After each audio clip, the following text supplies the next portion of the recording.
So vanoggend spring ons weg dan met deel 2 van ons reeks 40 Days, Love Like This. En wil ek sommer dadelik inspring, as jy dalk verlede week se boodskap gemis het, gaan kyk hom asseblief op YouTube. Love Like This het 3 komponente: compassion, calling, contribution. En gaan ons so 2 weke stil staan by elke tema. En vanoggend is deel 2 dan van compassion. En wil ek wegspring met 'n storie van Irena Sandler. En dit is nogal amazing, tweede van is Sandler. En julle gaan nou hoor wat sy aangevang het, maar in die Tweede Wêreldoorlog in die hoofstad van Poland is Warsaw. En het die Duitsers hulle natuurlik oorgeneem en hulle het half wat ons beleef het en baie erger wat ons beleef het met apartheid, het hulle sulke groot barricades gebou, kan jy basies sê, en al die Jode het hulle daarin gesit en afgesper. Jy kon nêrens heen gaan nie, dis waar jy gebly het. As mense nie vir jou kos gebring het nie, was dit regtig 'n wil gewees om die minste daarvan te sê. Maar daar was hierdie vrou, Irena Sandler, en sy was 'n maatskaplike werker gewees wat besluit het sy gaan uitreik na die kinders, terwyl dit was al werk gewees.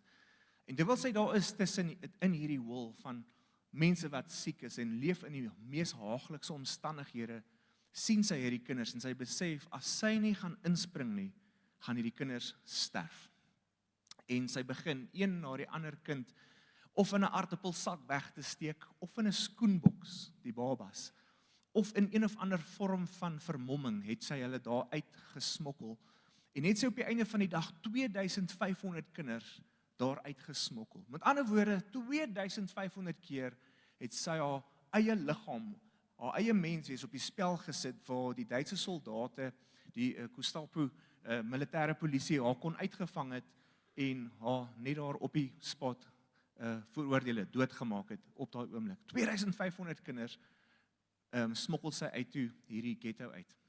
En wat sy verder toe gaan doen is, sy vat hierdie kinders se name en sy skryf dit op 'n papiertjie en druk dit in 'n jam jar, daai mooi deurskynende glaspotte, en sy gaan begrawe dit onder 'n spesifieke appelboom, sodat wanneer die oorlog dan nou verby is, dan sou sy gaan en dan hierdie name gaan uithaal en die kinders weer connect met hulle families. Is dit nie 'n amazing storie wat hierdie vrou op die einde van die dag reg gekry het nie? En so aan die einde van 1943 vang hulle haar toe, hulle breek haar bene, martel haar vir dae aan een, en hulle sê vir haar, waar is hierdie kinders? En sy het nie 'n woord gesê nie.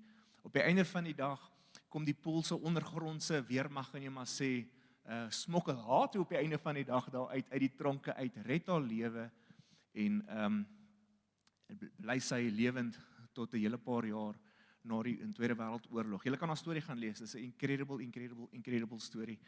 Maar die vraag wat ek vanoggend vir jou en vir myself wil afvra is, wat maak dat iemand tot die extent sal gaan om jou eie lewe op die spel te plaas, sodat 'n volgende persoon kan lewe, sodat 'n volgende persoon 'n wonderlike lewe kan ervaar en liefde kan ervaar op daai oomblik?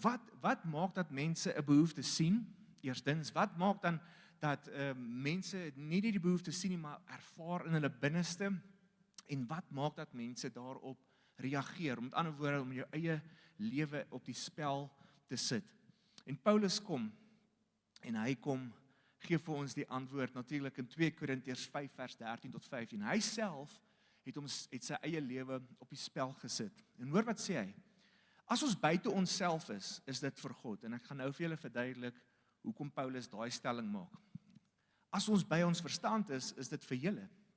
Vers 14 gee vir ons hierdie antwoord. Hy sê, die liefde van Christus dryf ons. The English says it very, very nice. He says that it's the love of Christ that compels us. Daai woordjie compels, of dryf in die Afrikaans, as jy 'n bietjie gaan kyk in die Grieks, beteken dit om soos 'n bees in 'n drukgang te wees. Jy word gepers van links, gepers van regs, en jy word gedryf in 'n rigting. Is onwillekeurig.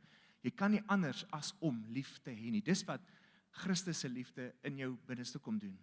Omdat ons tot die insig gekom het, dat indien een vir almal gesterf het, almal dan gesterf het. In ander woorde, Paulus sit met hierdie inligting dat Christus het gesterf vir elke liewe mens en hy het word gedring deur die liefde van Christus, sodat elke persoon met wie hy in kontak kom, kan hoor dat Christus vir hulle lief het en hulle gesterf het.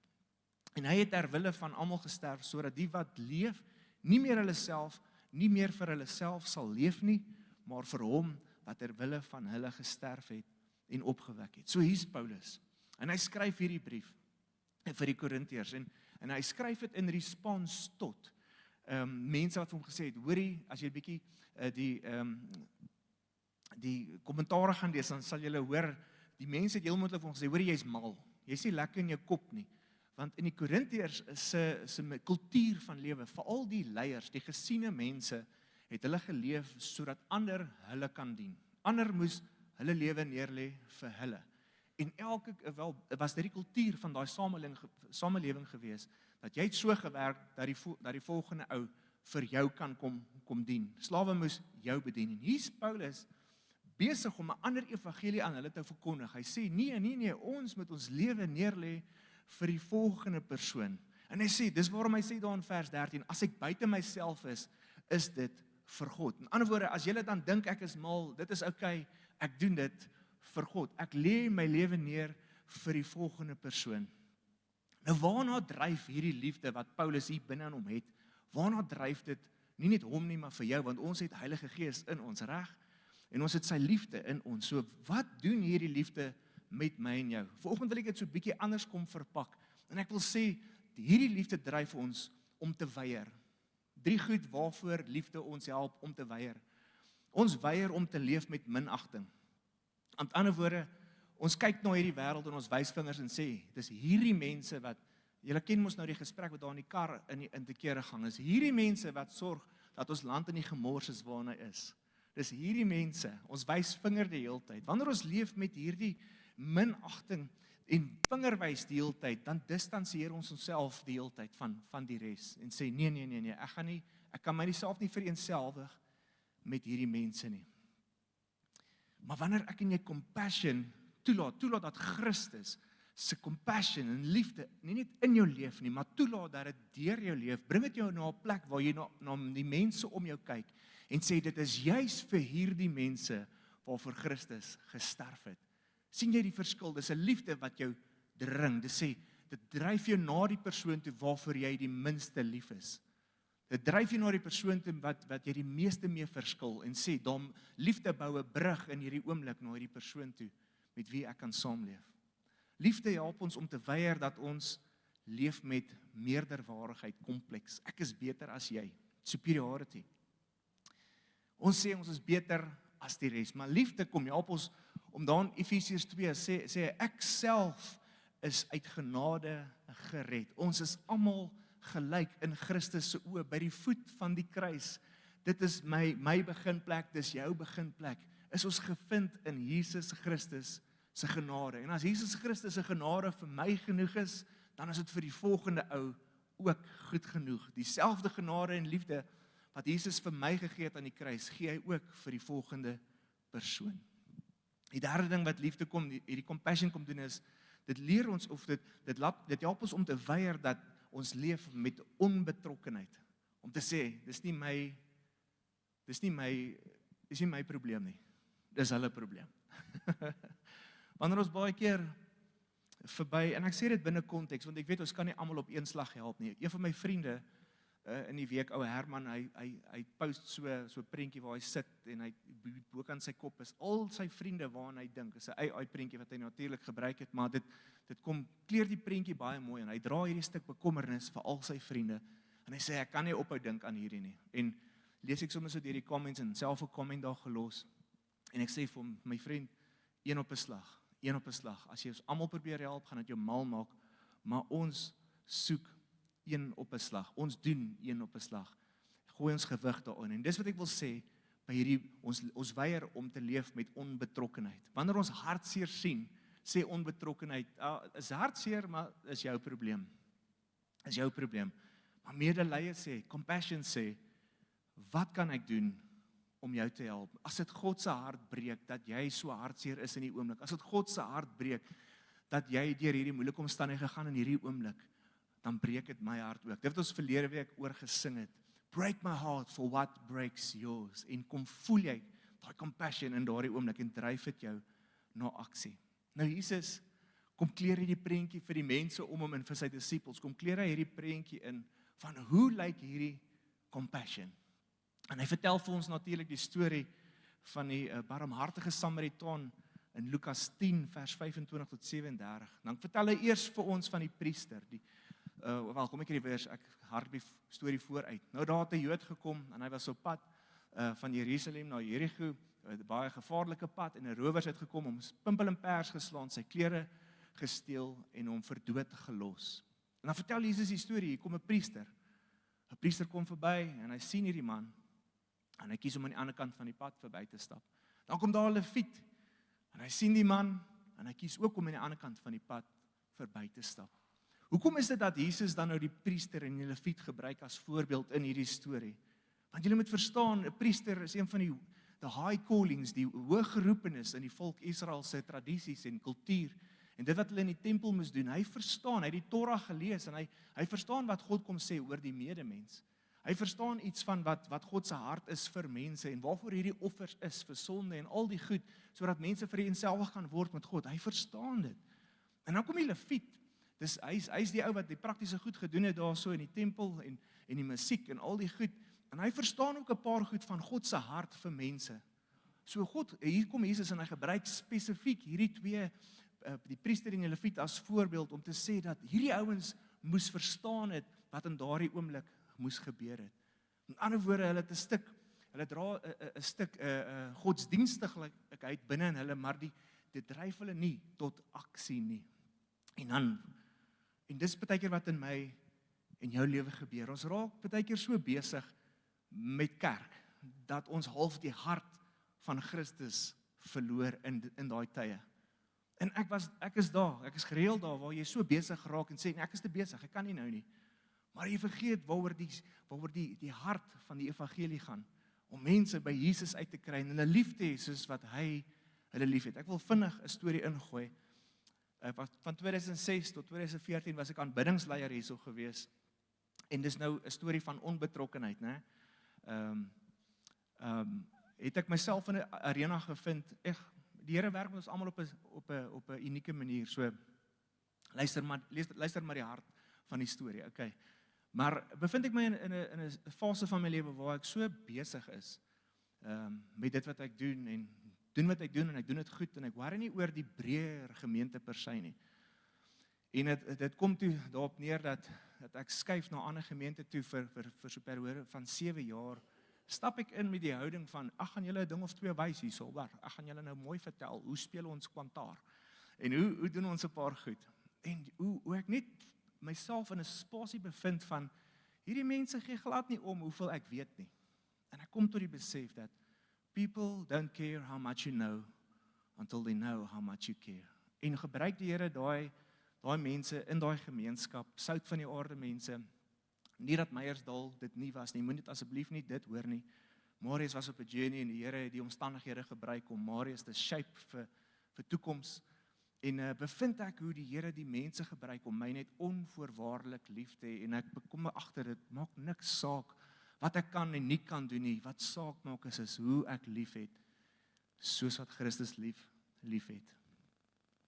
En baie keer raak ons besig met ministry en aksies raak meganies. Jy gee iemand 'n druk, maar ons geen liefde in daai druk nie. Ons 'n handdruk, lekker om jou te sien, ja broer, ja suster, maar dit is meganies. En dis wat gebeur wanneer ons bediening doen. Kom ons vat dit buite die kerk, kom ons vat dit na jou skool toe, na jou werk toe. Ons weet dat ons werk en ons skool en al die goed wat ons gesinne veral is 'n plek waar ons eerste bediening toepas. En baie keer raak dit meganies. Jy gaan deur die emotions, maar daar's nie die hart, is net nie meer daar nie. En dis wat God ons vanoggend na toe wil kom roep en sê, laat toe, net weer opnuut, net vir 'n oomblik terug te staan, en toelaat dat Heilige Gees net weer kom binne in jou binneste, en sy liefde, wat hy het vir die volgende persoon, net kom weer aanwakker, die compassion wat hy het vir mense, net weer kom aanwakker hier in jou binneste.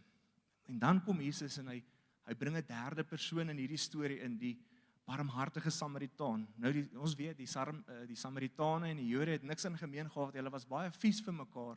Gebruik Jesus juis hierdie Samaritaan as voorbeeld om te sê dit is hoe compassion lyk.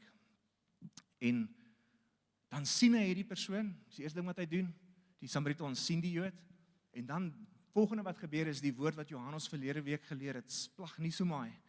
Dit is wanneer jou binneste beweeg van die hartseer en van die omgeef wat jy nou vir hierdie persoon beleef. Jou binneste kom in beweging en dit skuif jou hart begin jou te skuif na waar jou liggaam reageer op hierdie compassion wat jy het vir die volgende persoon. En dan sê die woord van die Here vir ons, hy het gesien, hy het gevoel en dan het hy gereageer. Hy klim in en hy begin met wyn en olie sy wonde skoon te maak.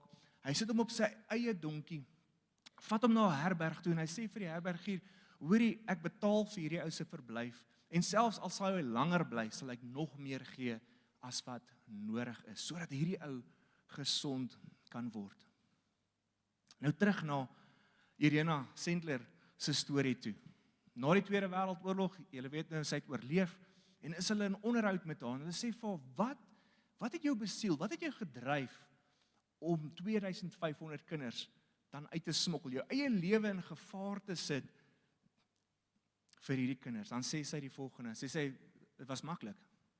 My pa was 'n dokter en ek het gesien hoe hy baie Jode en Joodse kinders wat ander dokters nie wou bedien nie wou gesond maak nie vir medisyne wou gee nie. En die gevaarlike siektes dat dokters nie eers naby hulle wou kom nie, het my pa besluit om in te klim. Met ander woorde, sy het behold. Sy het gesien, hier's 'n pa wat leef met compassion. Hier's 'n pa wat leef met liefde, wat kies om die ekstra myl te gaan en klim haar pa boots and all in hierdie kinders en Jode se lewens in en bring 'n verskil. En kort voor sy dood het hy vir haar hierdie lewensles geleer en hy gesê, Irena, as jy sien iemand is besig om te verdrink, vra jy nie of hulle kan swem nie. Jy spring in en jy help. En dit is God se hart vir Suid-Afrika. Dit is God se hart vir die wêreld, vir my en vir jou. Wanneer ons die gebrokenheid van ons samelewing sien, weer eens, ek sê dit binne perke, jy gaan nie die hele wêreld kan red nie, maar kies en vra vir Heilige Gees, waar kan jy jou gewig ingooi om die grootste verskil op daardie oomblik te bring? En kies een ding, kies een persoon en gooi jou gewig in en help daardie persoon. Help daai mense, spring met jou volle gewig daarin. Liefde is wat die gebrokenheid van hierdie wêreld gaan genees. Love that heals what is broken. Dit is God se hart vanoggend vir my en vir jou. So ek wil jou uitnooi in hierdie oomblik. Staan gou saam met my en ek wil jy met 'n Bybelvers saam met my lees as 'n gebed. Staan saam met my. Paulus is besig om hierdie gebed te skryf in Efesiërs 3 vers 20. En hy sê dis vir hierdie rede dat ek op my knieë staan. En ek wil vanoggend hê dat ek en jy hierdie gebed kom saam lees. Hy eindig hom af deur te sê, hy sê, to him who is able to do immeasurably be more than all we can ask or imagine. Baie mense kom quoteer dit in die konteks van geld en finansies en dinge wat ons nodig het. Maar die konteks waarin Paulus dit geskryf het is liefde. Hy sê liefde dryf jou na 'n plek waar jy God kan vertrou vir baie meer om binne in jou te werk, binne in jou te doen. Daarso waar jy dink, Here, ek kan nie hierdie werk doen nie. Here, ek kan nie hierdie kinders verder vat as wat ek reeds het nie. Dan bid jy en vra, Here, kom maak my kapasiteit groter in my binneste om meer lief te hê, om meer te kan doen, Here, om berge te kan versit. Dit is waarvoor Paulus gebid het. So ek wil hê bid vanoggend saam met my hierdie gebed en dan gaan ons hierdie responssong doen. En as jy vanoggend terwyl ons hierdie responssong doen en sê, Here, ek begeer in my binneste om deur U gebruik te word. Here, ek wil meer vir U doen. Here, kom maak my kapasiteit groter. Here, om meer lief te hê, om meer te doen vir die koninkryk van die Here. Jy voel dalk jy's hierdie skaam persoon, jy kort bietjie boldness. Die Here kan dit vir jou gee. Jy voel dalk jy's nie 'n goeie kommunikeerder of 'n spreker nie. Man, die Here het dit vir my gedoen. Hy kan dit vir jou doen. Hy kan dit deur die Heilige Gees kom bemagtig jou om te doen wat jy nooit gedink het jy kan doen nie. So ek wil jou uitnooi terwyl ons gaan sing. Ons gaan eers 'n gebed doen. Terwyl ons sing, nooi ek jou uit.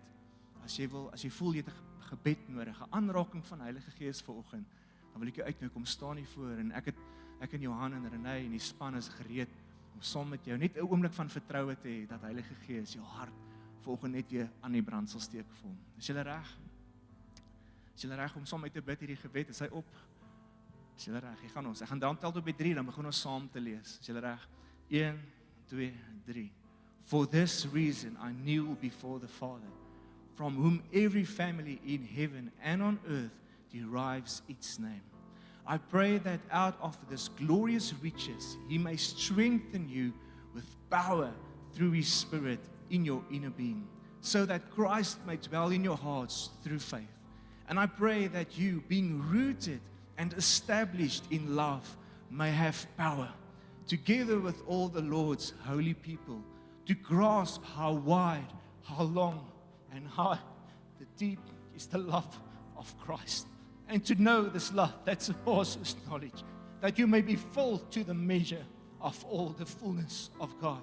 Now to Him who is able to do immeasurably more than all we ask or imagine, according to His power that is working within us. To Him be the glory in the church and Jesus Christ through all generations, forever and ever. Amen. Can we give God the glory in this place? Amen. Amen.